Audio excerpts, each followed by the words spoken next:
दर्शक साथीहरू नमस्ते अनि हार्दिक स्वागत छ तपाईहरूलाई हाम्रो यस युट्युब च्यानलमा। यदि तपाईहरू नयाँ हुनुहुन्छ र हामीसँग जोडिनु भएको छैन भने कृपया हाम्रो यस युट्युब च्यानललाई सब्स्क्राइब गरी हामीसँग जोडिनुहोला। साथीहरू आज भने हामी कान्छी सिरियलको 315 को रिभ्यू भाग लिएर आएका छौँ। कान्छी सिरियल 315 भागमा के भएर अब आउने एपिसोडमा कान्छी सिरियलमा के हुनेछ त्यसको बारेमा हामीहरू आजको यस भिडियो मार्फत तपाईहरूलाई जानकारी दिनेछौँ। साथीहरू तपाईहरू कान्छी सिरियलको नियमित दर्शक श्रोता हुनुहुन्छ र कान्छी सिरियलमा के भएर अब आउने एपिसोडमा कान्छी सिरियलमा के हुनेछ त्यसको बारेमा जानकार हुन चाहनुहुन्छ भने हाम्रो यस भिडियोलाई स्किप नगरी अन्तिमसम्म हेरिदिनुहोला ताकि कान्छी सिरियलमा भएका सूक्ष्म कुराहरू पनि तपाईहरूलाई जानकारी होस्। साथीहरू अब भने सुरु गरौँ कान्छी सिरियल 315 भागमा के भएर अब आउने एपिसोडमा के हुनेछ त्यसको बारेमा। साथीहरू त्यो पापी त्यो अपराधीले कान्छी र सागरको दिवस गराएरै छाड्यो। बिचरी कान्छी शारीरिक मानसिक हरेक रूपमा कमजोर हुँदै गइरहेकी छिन्। बिचरी के गर्न सक्छिन्, उसको बन्धनमा बाँडिएकी छिन्। आफ्नो श्रीमानलाई निर्दोष साबित गर्नका लागि बिचरीले नचाहँदै पनि आफ्नो श्रीमानलाई दिवस दिएकी छिन्। उता कान्छीको छोरी भने रोएर सताएर हैरान छ हजुरआमा र आफ्नो काकालाई। सागरको आमाले भने कान्छीलाई अनेक थरी यस्तो उस्तो भन्दै कान्छीको छोरीलाई भनिरहेकी छिन्, तिमी अब हजुरआमासँग बस्नुपर्छ, मैले नै तिमीलाई राम्रो लालन पालन शिक्षा दीक्षा दिन्छु, तिम्री आमा यस्ती उस्ती भनिरहेकी छिन्। र आफ्नो छोरालाई पनि तेरो भाउजू यस्तो उस्तो, तैँले बेकारमा टेन्सन लिएको होस्, उसले नै हो मेरो छोरालाई फसाएको, त्यो सोच हो मेरो छोरालाई भनेर आफ्नो छोरालाई भनिरहेकी छिन्। तर सन्तोषले भने त्यो कुरा सुन्न सकेका छैनन्। मेरो भाउजू दाइलाई छुटाउनका लागि यो सब गरिरहनु भएको छ। त्यो सुनेर कान्छीको सासू भने रिसले चुर हुन्छन् र अझ कान्छीको बारेमा नराम्रो बोल्दै गर्छन्। र सागरको भाइ भने सन्तोष भने त्यहाँदेखि गायब हुन्छन् त्यो कुरा सुन्न नसकेर।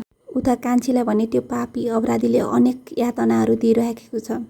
अब तसँग पर्मानेन्टली सागर र तेरो दिवोर्स गराएर छोडेँ मैले, अब तसँग मैले धुमधामसँग तेरो माइती घरमा गएर विवाह गर्छु भनेर अनेक थरी भनिरहेको छ। तैँले मलाई दिएको चोटहरूको बदला लिन्छु, तैँले मलाई पुलिसको जिम्मा लगाइस्, अब तेरो सारा माइती गाउँ र तेरो सबै आफन्तीको अगाडि तँलाई बदनाम गराएर छोड्छु भनेर अनेक धम्की दिइराखेको छ। यतिकैमा उता कान्छीको देवरलाई फोन गरेर भन्न लगाउँछ, फोन गर अनि म बिहे गर्न लागिसकेँ, मैले तेरो दाइले दिवोर्स दिइसकेँ, मैले राजी खुसीले दिवोर्स दिएको भनेर भन्, होइन भने भनेर अनेक धम्की दिन्छ। र बिचरी कान्छीले के गरून्, कान्छीले पनि उसले भने जसरी भन्छन्, म तपाईँको दाइलाई दिवोर्स दिइसकेँ, म बस्न सकिनँ तपाईँको दाइसँग, त्यो पापीसँग यताउता भनेर भन्छन्। र कान्छीको देवरले पनि त्यो कुरा सुन्न सक्दैनन्। म तपाईँले त दाइलाई कति माया गर्नुहुन्छ भन्ने सोच्थेँ, दाइको लागि नै यो सब गरिराख्नु भएको छ भन्ने सोचिरहेको थिएँ। तपाईँ कतिसम्मको हुनुहुँदो रहेछ, मैले तपाईँको लागि आमालाई कति नराम्रो भन्थेँ तर आमा नै सही हुनुहुँदो रहेछ, म नै गलत रहेछु, तपाईँलाई राम्रो भन्ने भनेर आफूलाई धिक्कार्छ, रुन्छ। र यो कुरा कान्छीको सासूले देख्छिन्, किन रोको छस् त, म तेरो भाउजूलाई गाली गरेँ यताउता मैले के भन्यो भनेर त रोको होलास्, म तेरो भाउजूलाई ल केही पनि भन्दिनँ नरो भनेर आफ्नो छोरालाई सम्झाउँछिन्। तर सन्तोषले भने आमासँग माफी माग्छ र भन्छन्, म नै गलत रहेछु आमा, तपाईँ सही हुनुहुँदो रहेछ, मैले नै भाउजूलाई चिन्न सकेको रहेनछु भनेर भन्छन्। भाउजू अर्को केटासँग बिहे गरिसक्नुभयो भनेर भन्छन्। त्यो कुरा सुनेर सबैजना आश्चर्यचकित हुन्छन् र त्यो कुरा आफ्नो घरबेटीलाई पनि गएर भन्छन्।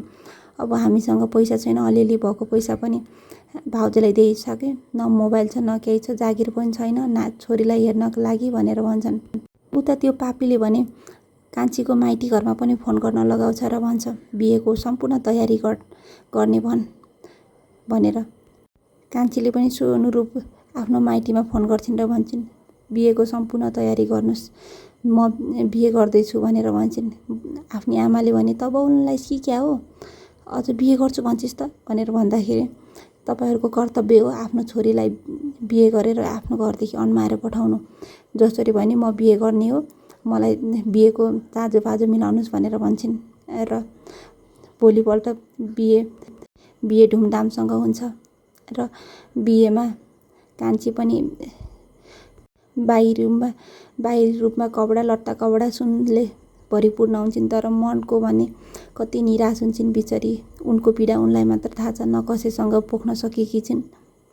र त्यो बाहिरी रूपमा टमटम देखेर गाउँलेहरूले कुरा काट्छन्। यसको बिहे पनि कति ठाउँ हुँदो रहेछ, कति हुँदो रहेछ। आफ्नो छोरीको अगाडि फेरि बिहे गर्न थाली, लाज पनि पचेको भनेर अनेक थरी भन्छन्। र त्यतिकैमा सिन्दुर हाल्ने बेला हुन्छ र सिन्दुर हाल्दा चाहिँ कान्छीले त्यसको त्यो पापीको कम्मरमा भएको खुकुरी निकालेर आफ्नो सिउँदोमा सिन्दुर पर्नबाट जोगाउँछिन्। साथीहरू, के कान्छीले त्यसलाई त्यो खुकुरीले छप्काउँछिन् होला त? छप्काएमा खुसी हुनेहरू को हुनुहुन्छ म जस्तै? साथीहरू, भिडियो अन्तिमसम्म हेरिदिनु भएकोमा हजुरहरूलाई धेरै धेरै धन्यवाद।